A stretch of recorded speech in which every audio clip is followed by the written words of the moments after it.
Ce matin-là, j'avais plus que jamais l'impression que le monde ne se réduisait pas à l'univers des humains.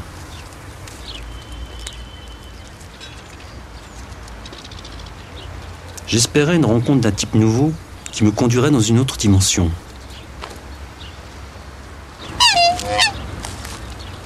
Mais ce cygne, qui m'approchait, apparemment si sympathique, ne venait en fait que mendier un bout de pain.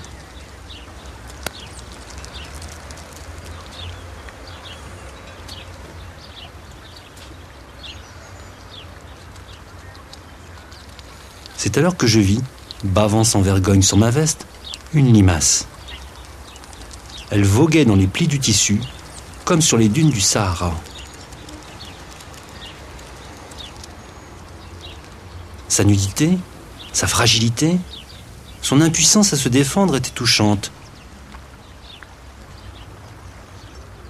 J'ai dû lutter un peu contre le dégoût en sentant ses fluides visqueux sur ma main. En m'approchant, je perçus son odeur, particulière, un peu musquée. Puis mon œil fut comme aspiré par ce trou, par ce souffle qui me conduisait jusqu'à l'intérieur de la bête. L'animal inspirait, expirait, inspirait. Je me suis calé sur son rythme.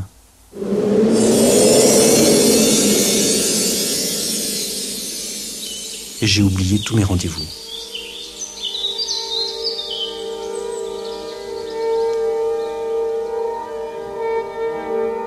Je me mis à suivre la limace.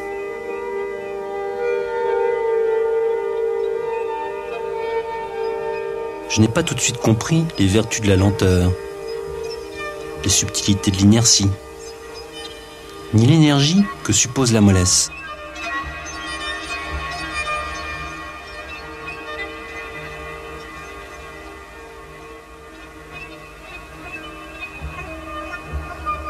Puis le temps s'est dilaté.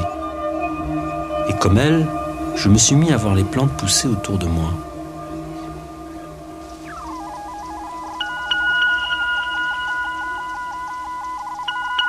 La limace avale de la soie.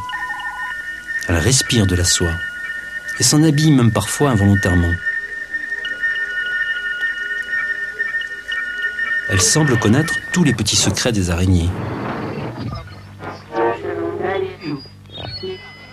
Quand l'araignée fait vibrer sur sa toile un fil spécial, tendu à l'extrême, elle produit une vibration qui se propage de toile en toile et d'araignée en araignée. Un signal qui peut traverser tout le continent et ne s'arrêter qu'à la mer. La limace vit au cœur de ce réseau.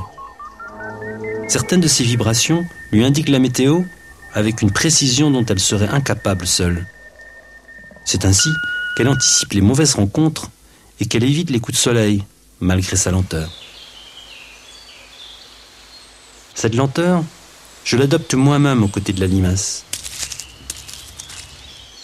Peu à peu, notre mouvement devient indétectable. Les arbres, qui connaissent bien cette stratégie du déplacement immobile, cessent de me percevoir comme une ombre fugitive. J'expérimente alors la qualité de ce camouflage face aux autres habitants de la forêt. La plasticité de la limace est un atout décisif dans le cache-cache auquel se livrent les bêtes.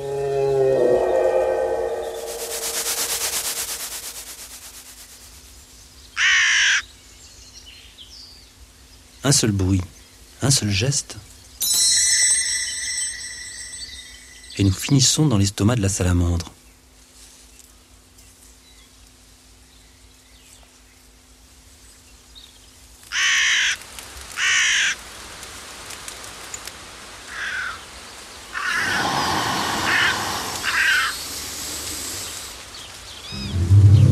Mais soudain, un coup de vent nous sépare.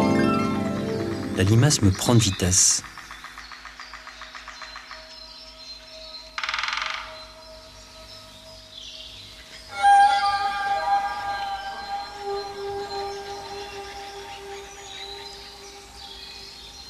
Voici qu'à présent je la cherche, elle que l'on juge d'ordinaire un peu collante.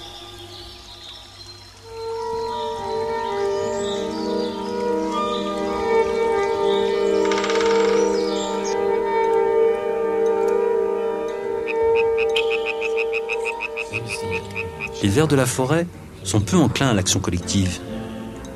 Chacun préfère forer son trou seul dans son coin. Mais aujourd'hui, ils écoutent la limace avec attention.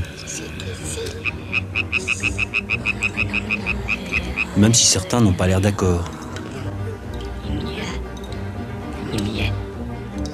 On se garde bien de tout me dire, et je dois deviner beaucoup de choses. On dirait des comploteurs.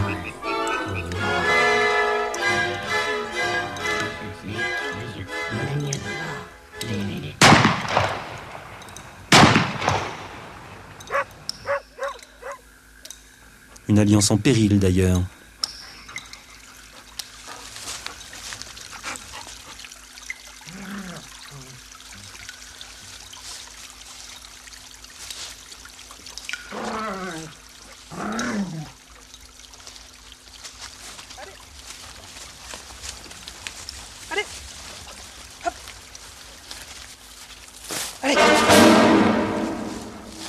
Le chien, en bon larbin, assiste l'homme avec zèle et férocité dans sa traque des autres espèces. Il déteste la limace qui le lui rend bien. Mais comment manifester sa colère quand on est mou et fragile ? La limace aurait pu réclamer à l'évolution des griffes, des dents et du venin, comme tant d'autres de ses confrères du règne animal. Mais elle a choisi de devenir végétarienne et non violente. Je devine à présent pourquoi cette reine de la glisse est d'une propreté si méticuleuse.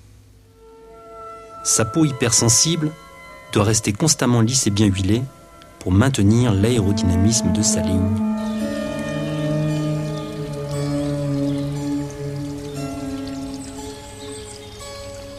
C'est peut-être pour cela qu'on voit des limaces de toutes espèces se rassembler dans le lit des rivières.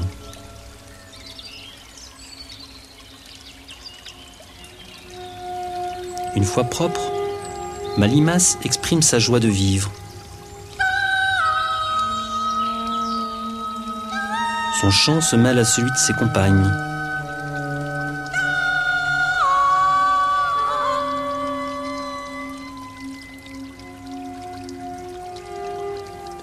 Cette musique a la particularité de se propager dans l'eau, tout comme le chant de la baleine.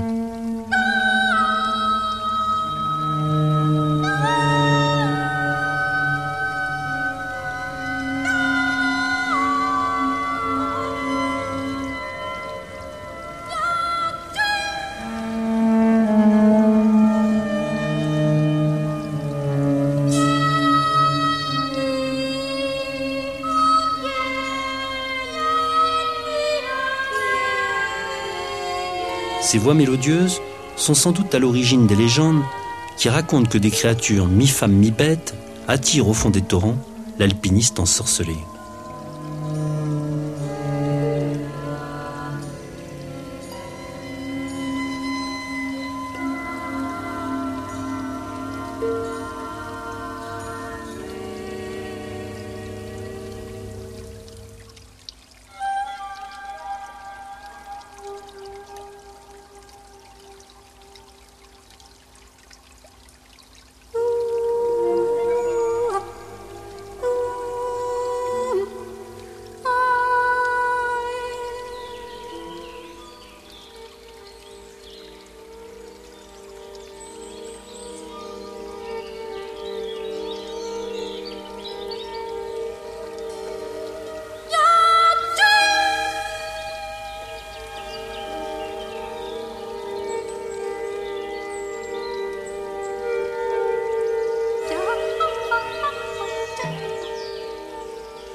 C'est en l'écoutant avec attention que je m'aperçus que ma limace parlait. D'une voix fluette, certes, mais elle parlait. Elle employait des mots glanés auprès de promeneurs ou de jardiniers. Elle me dit que nous devions bientôt nous séparer, car les autres bêtes ne voyaient pas ma présence d'un bon œil. Elle avait pourtant une révélation à me faire. Une bande de jeunes Singdansi, un peu téméraires, appelait le monde animal à la rébellion généralisée. Les animaux, lassés du sort indigne que les hommes leur font, semblaient décidés à défendre leur maigre liberté. Grâce aux animaux voyageurs qui traversent couramment l'Atlantique, le mouvement d'opinion s'était mondialisé. L'union sacrée des espèces allait se réaliser contre l'homme, pour la première fois depuis les origines. Les araignées avaient mis au service de tous leur système de communication sophistiqué. Ma limace tenait dans tout cela le rôle d'agent de liaison entre espèces. Mais surtout, elle était convaincue que des négociations avec l'homme étaient encore possibles. Certains humains s'étaient d'ailleurs déjà ralliés à la cause animale. Ils avaient écrit plusieurs articles pour tenter d'alerter l'opinion publique, mais cela n'avait servi à rien.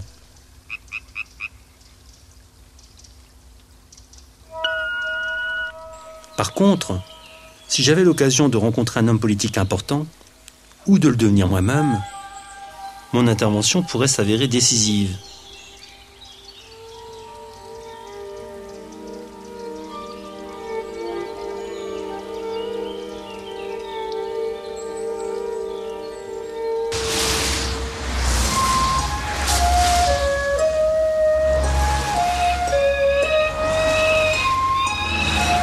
Je laissais ma limace partir vers sa réunion au sommet avec les aigles et les mouflons. Il m'appartenait de retourner au bord du lac afin de rencontrer le contact que la limace m'avait donné.